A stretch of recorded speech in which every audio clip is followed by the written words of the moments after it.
There's a stunning little castle that sits on its own idyllic island outside of Vilnius, Lithuania. It's another side of an already great city. Hi, I'm Jeremy.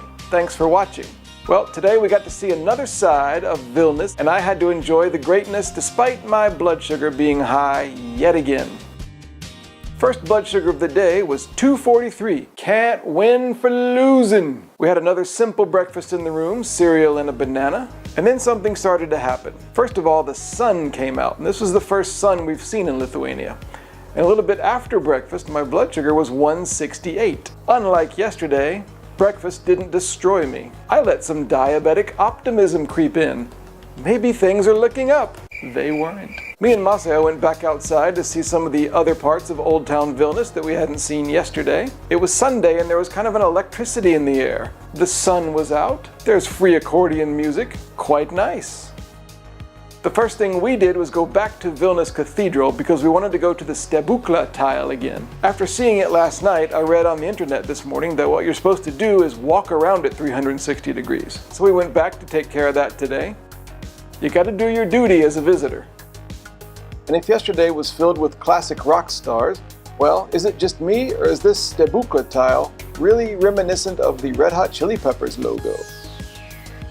And then as we wandered around, we found ourselves next to the presidential palace. And on the sidewalk out front, someone had written Tiesos. Now I looked this up and I think this means truth in Lithuanian. So I assume somebody was protesting something. Really, the atmosphere was so nice here this morning with the sun hitting the palace and the quiet trees around that it was hard to drum up any feelings of political unrest. Over on the east side of town, we saw this great place called St. Anne's Church. Vilnius Cathedral may get all the attention, but I liked St. Anne's Church better. The bright red bricks and the super intricate design of the construction. This was eye-catching and it was on a more human scale. We stepped inside, quietly and reverentially, and we were amazed by what was there, too.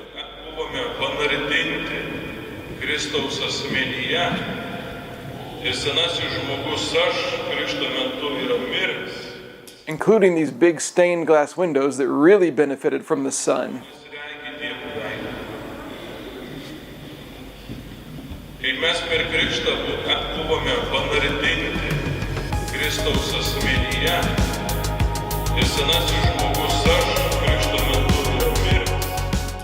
Near St. Anne's is this neighborhood called Užupis, and it actually calls itself the Užupis Republic. It's a small neighborhood in Vilnius that is very artsy, very bohemian, and it actually declared independence in 1997. Not really, I guess, but kind of as a way to set itself apart from the regular people. Unfortunately, we didn't have time to walk around the Užupis Republic. I think I'm going to regret this. For a guy who loves languages, the sign was certainly inviting. It was in Lithuanian and Belarusian and Russian and Polish and Yiddish. That's my kind of place. And near that was the only standing section of the old town wall of Vilnius. I bet it was quite majestic when it was complete. And from up here on this hill you get another great view over Vilnius. As the graffiti says, a lot of great space.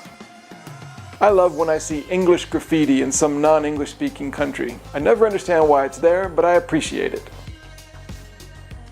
We stopped in a little cafe for a snack.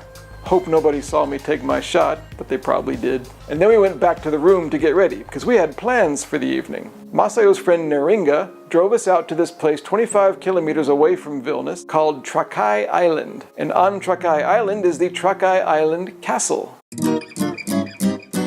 Also known as the Trakai Salos Pilis. Bonus, it's in Lake Galve.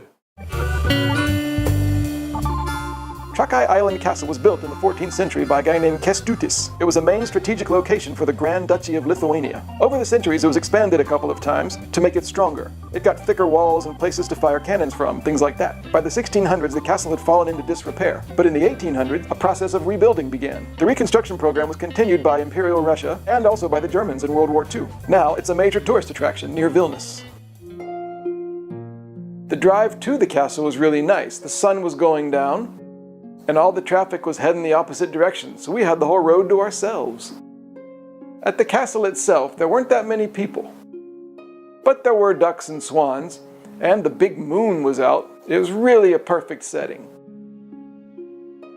Because we were arriving in the late afternoon, the castle itself was just closing, so mostly we had to walk around the outside of it. But that's fine. Whether you're right next to the castle or across the lake, the views are great.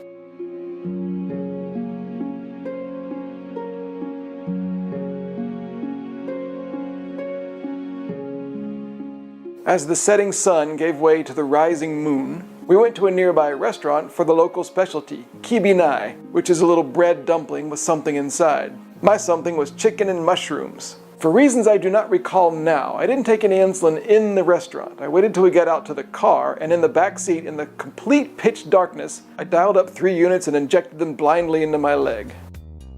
For reasons known only to the cosmos, I was 281 back in the room. Me and Masaya went to the local Rimi supermarket for some more food because we were still a little hungry. It was nice, but I was 283 after that. A great day today, not because of diabetes, but in spite of it.